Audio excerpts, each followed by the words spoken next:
The Chronicles of Narnia. I'm going to be using this edition. This is the book that I used when I was reading this to my own children, and it's published by HarperCollins. I'm going to start with The Lion, the Witch, and the Wardrobe. And as I read along, I might make some mistakes as I'm reading, and I think I'm going to just go back and redo the mistakes without having to make it perfect. So stick with me here. Chapter 1. Lucy looks into a wardrobe. Once there were 4 children, whose names were Susan, Peter, Edmund, and Lucy. This story is about something that happened to them when they were sent away from London during the war because of air raids. They were sent to the house of an old professor who lived in the heart of the country, 10 miles from the nearest railway station and 2 miles from the nearest post office. He had no wife and lived in a very large house with a housekeeper called Mrs. McGreedy and 3 servants. Their names were Ivy, Margaret, and Betty, but they do not come into the story very much.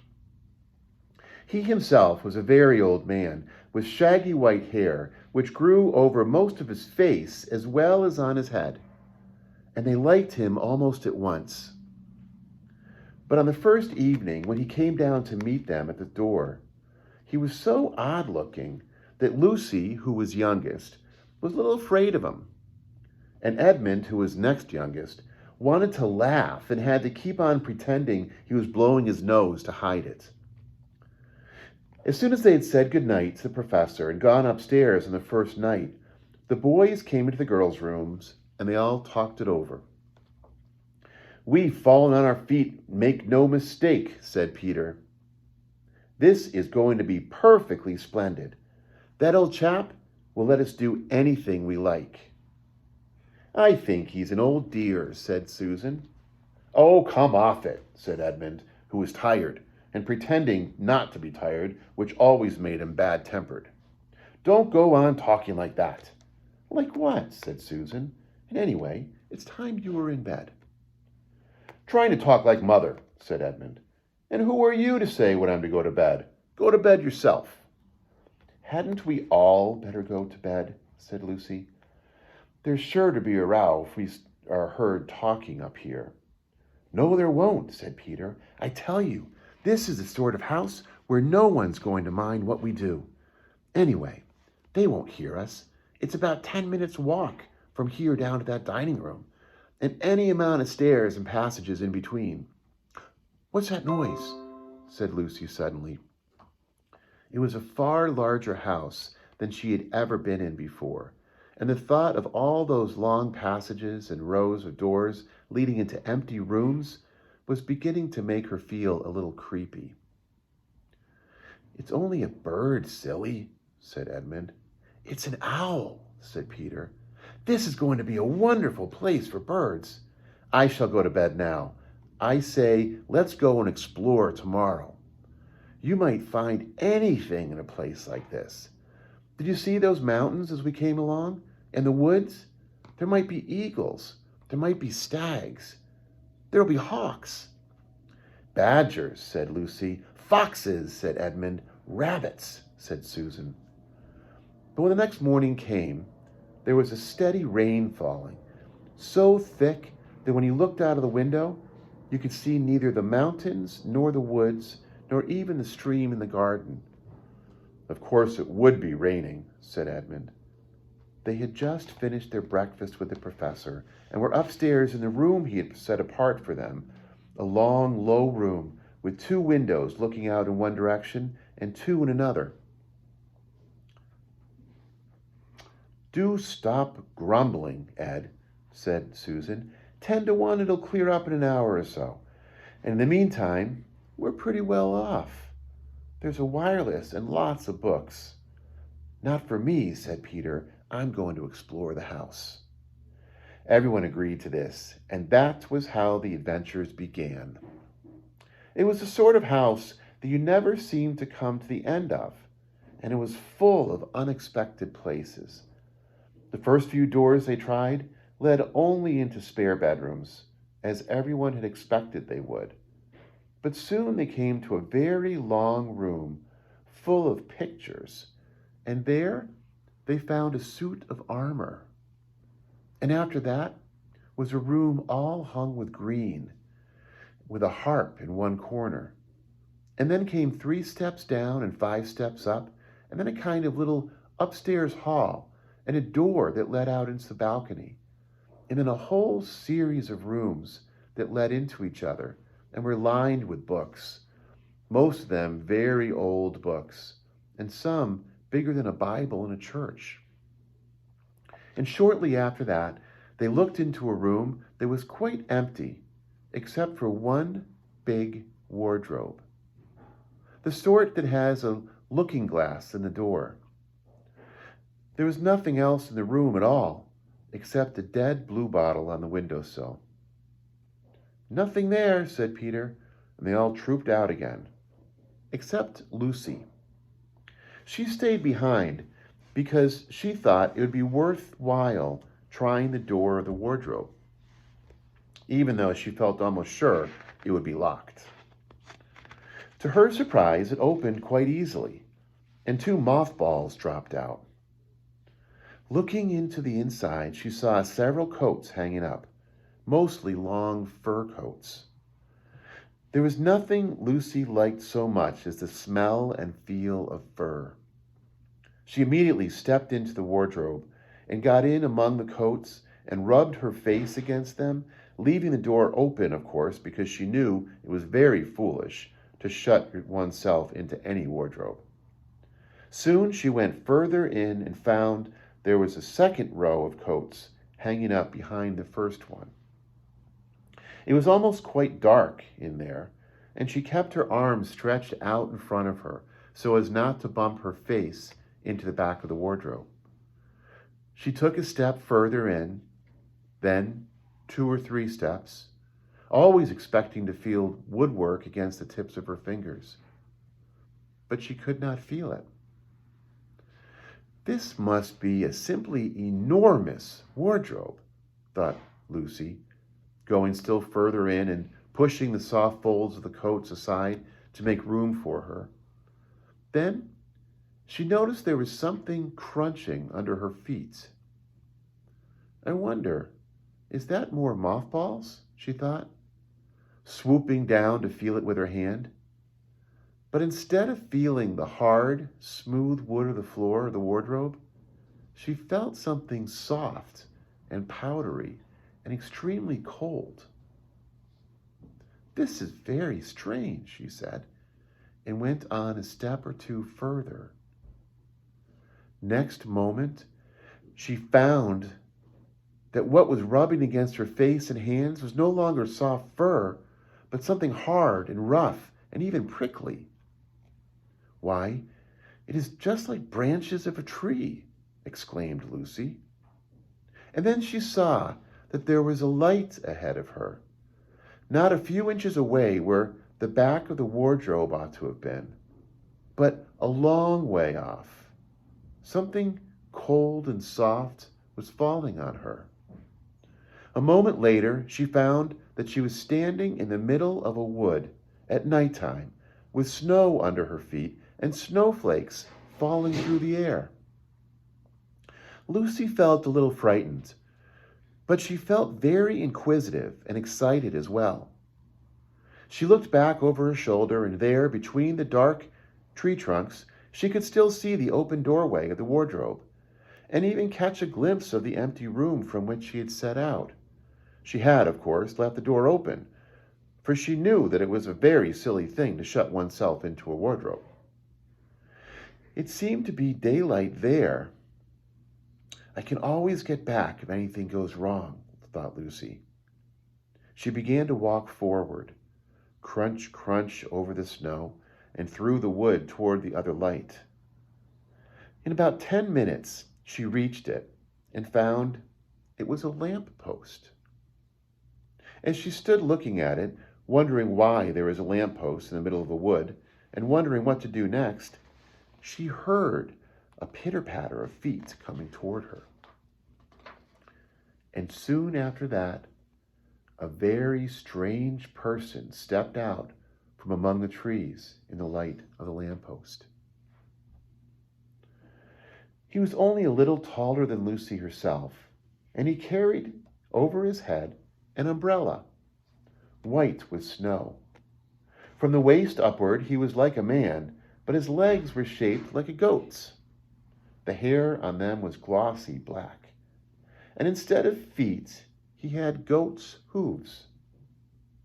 He also had a tail, but Lucy did not notice this at first because it was nearly caught up over the arm that held the umbrella so as to keep from trailing in the snow. He had a red woolen muffler around his neck, and his skin was rather reddish too. He had a strange but pleasant little face, with a short, pointed beard and curly hair, and out of the hair there stuck 2 horns, one on each side of his forehead. One of his hands, as I have said, held an umbrella. The other arm he carried several brown paper parcels.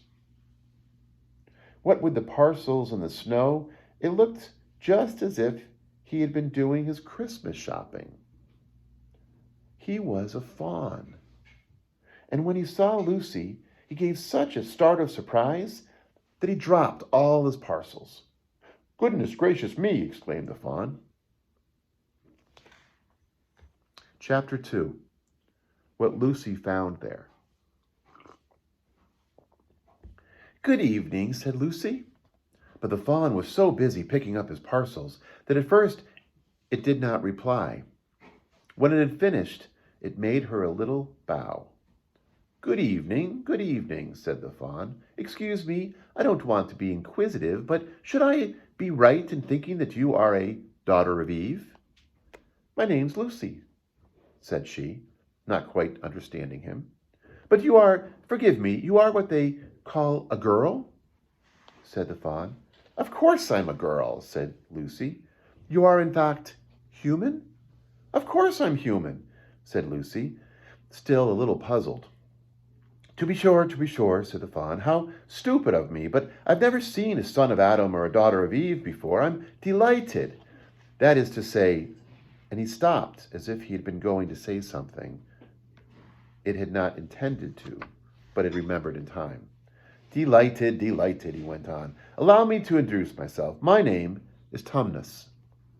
"I'm very pleased to meet you, Mr. Tumnus," said Lucy. "And may I ask, O Lucy, daughter of Eve," said Mr. Tumnus, "how have you come into Narnia?" "Narnia? What's that?" said Lucy. "This is the land of Narnia," said the fawn, "where we are now, all that lies between the lamppost and the great castle of Cair Paravel in the eastern sea. And you have come from the wild woods of the west?" I got through the wardrobe in the spare room," said Lucy. "Ah," said Mr. Tumnus in a rather melancholy voice, "if only I had worked harder at geography when I was a little fawn, I should no doubt know all about these strange countries. It's too late now." "But they aren't countries at all," said Lucy, almost laughing. "It's only just back there. At least, I'm not sure. It is summer there." "Meanwhile," said Mr. Tumnus, "it is winter in Narnia, and has been for ever so long, and we shall both catch cold if we stand here talking in the snow. Daughter of Eve from the far land of Spare where eternal summer reigns around the bright city of Wardrobe, how would it be if you came and had tea with me?" "Thank you very much, Mr. Tumnus," said Lucy, "but I was wondering whether I ought to be getting back." "It's only just around the corner," said the fawn, "and there'll be a roaring fire and toast and sardines and cake." "Well, it's very kind of you," said Lucy, "but I shan't be able to stay long." "If you will take my arm, daughter of Eve," said Mr. Tumnus, "I shall be able to hold the umbrella over both of us. That's the way. Now, off we go."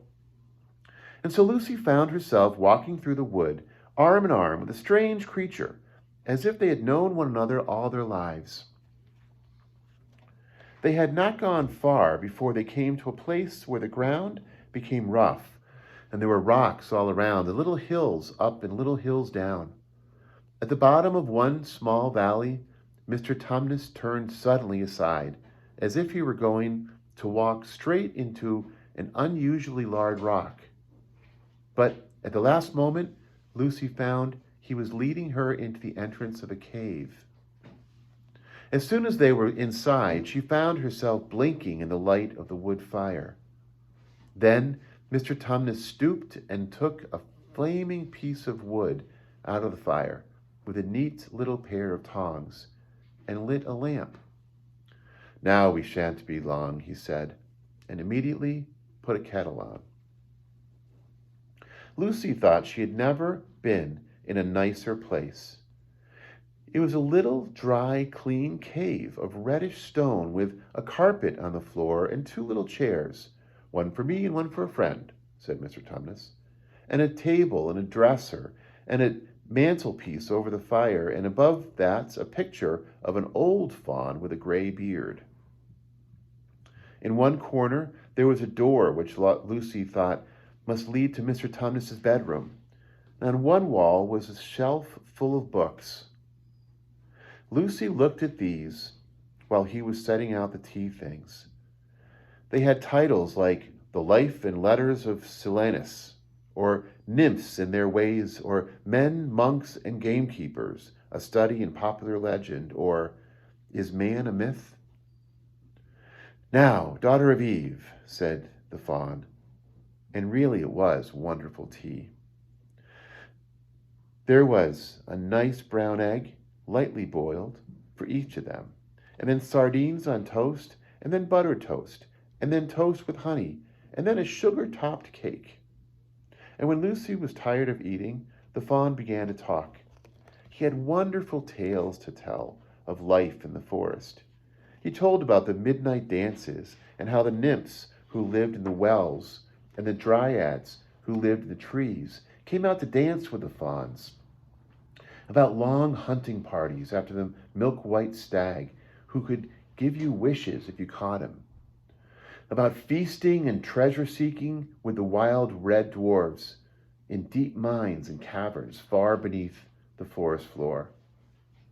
And then about summer, when the woods were green and the old Silenus on his fat donkey would come in to visit them, and sometimes Bacchus himself. And then the streams would run with wine instead of water, and the whole forest would give itself up to jollification for weeks on end. Now that it isn't always winter now, he said gloomily. Not that it isn't always winter now, he said gloomily.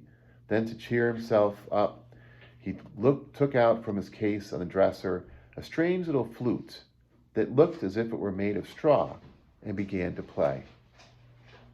And the tune he played made Lucy want to cry and laugh and dance and go to sleep all at the same time. It must have been hours later when she shook herself and said, "Oh, Mr. Tumnus, I'm so sorry to stop you, but I do love that tune, but really, I must go home. I only meant to stay for a few minutes." "It's no good now, you know," said the faun, laying down the flute and shaking his head at her very sorrowfully. "No good?" said Lucy, jumping up and feeling rather frightened. "What do you mean? I've got to get home at once. The others will be wondering what happened to me." But a moment later she asked, "Mr. Tumnus, whatever's the matter?" For the faun's brown eyes had filled with tears, and the tears began trickling down his cheeks, and soon they were running off the end of its nose, and at last it covered its face with its hands and began to howl. "Mr. Tumnus, Mr. Tumnus," said Lucy in great distress. Don't. What's the matter? Aren't you well? Mr. Tumnus, do tell. What is wrong?" But the faun continued sobbing as if its heart would break. And even when Lucy went over and put her arms round him and lent him her handkerchief, he did not stop. He merely took the handkerchief and kept on using it, wringing it out with both hands whenever it got too wet to be any more use, so that presently Lucy was standing in a damp patch. "Mr. Tumnus," bawled Lucy in his ear, shaking him, "do stop it at once. You ought to be ashamed of yourself, a great big fawn like you. What on earth are you crying about?"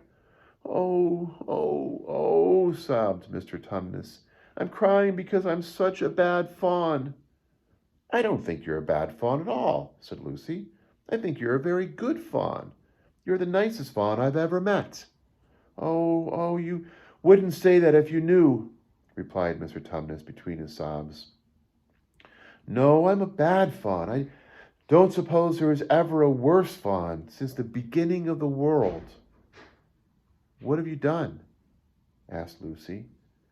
"My old father now," said Mr. Tumnus. "That's the picture over the mantelpiece. He would never have done a thing like this." "A thing like what?" said Lucy. "A thing like what I've done," said the fawn. "Taken service under the White Witch. That's what I am. I am the pay of the White Witch." "The White Witch? Who is she?" "Why, it is she that has got Narnia under her thumb. It's she that makes it always winter and never Christmas. Think of that." "How awful," said Lucy. "But what does she pay you for?" "That's the worst of it," said Mr. Tumnus with a deep groan. "I'm a kidnapper for her. That's what I am. Look at me, daughter of Eve. Would you believe that I'm the sort of fawn to meet a poor innocent child in the wood, one that had never done any harm to me, and pretend to be friendly with it, and invite it home to my cave, all for the sake of lulling it to sleep, and then handing it over to the White Witch?" "No," said Lucy, "I'm sure you wouldn't do anything of the sort." "But I have," said the fawn. "Well," said Lucy rather slowly, for she wanted to be truthful and yet not be too hard on him. "Well, that was pretty bad. But you're so sorry for it, I'm sure you will never do it again." "Daughter of Eve, don't you understand?" said the fawn. "It isn't something I have done. I'm doing it now, at this very moment." "What do you mean?" cried Lucy, turning very white. "You are the child," said Tumnus. "I had orders from the White Witch that if ever I saw a son of Adam or a daughter of Eve in the wood, I was to catch them and hand them over to her. And you are the first I have ever met. And I've pretended to be your friend and ask you to tea, and all the time I've been meaning to wait till you are asleep and then go and tell her." "Oh, but you won't, Mr. Tumnus," said Lucy. "You won't, will you? Indeed, you really mustn't." "And if I don't," said he, beginning to cry again, "she's sure to find out, and she'll have my tail cut off, and my horns sewn off, and my beard plucked out, and she'll wave her wand over my beautiful cloven hoofs and turn them into horrid, solid hoofs, like a wretched horse's. And if she is extra and specially angry, she'll turn me into stone, and I shall only be a statue of a fawn in her horrible house, until the 4 thrones of Cair Paravel are filled, and goodness knows when that will happen, or whether it will ever happen at all." "Very sorry, Mr. Tumnus," said Lucy, "but please let me go home." "Of course I will," said the fawn. "Of course I've got to. I see that now. I hadn't known what humans were like before I met you. Of course I can't give you up to the witch, not now that I know you. But we must be off at once. I'll see you back to the lamppost. I suppose you can find your own way from there back to Spare and Wardrobe?" "I'm sure I can," said Lucy. "We must go as quickly as we can," said Mr. Tumnus. "The whole wood is full of her spies. Even some of the trees are on her side." They both got up and left the tea things on the table, and Mr. Tumnus once more put up his umbrella and gave Lucy his arm. and they went out into the snow. The journey back was not at all like the journey to the fawn's cave. They stole along as quickly as they could, without speaking a word, and Mr. Tumnus kept to the darkest places. Lucy was relieved when they reached the lamppost again. "Do you know your way from here, daughter of Eve?" said Mr. Tumnus. Lucy looked very hard between the trees and could just see the distant patch of light that looked like daylight. "Yes," she said, "I can see the wardrobe from here." "Then be off as quick as you can," said the fawn. "And can you ever forgive me for what I meant to do?" "Why, of course I can," said Lucy, shaking him heartily by the hand.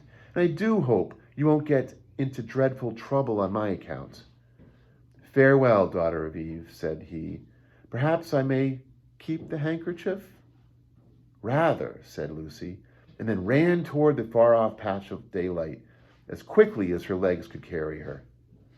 And she presently, instead of rough branches brushing past her, as she felt coats, and instead of crunching snow under her feet, she felt wooden boards, and all at once she found herself jumping out of the wardrobe into the same empty room where the whole adventure had started. She shut the wardrobe door tightly behind her and looked around, panting for breath. It was still raining, and she could hear the voices of the others in the passage. "I'm here," she shouted. "I'm here. I've come back. I'm all right."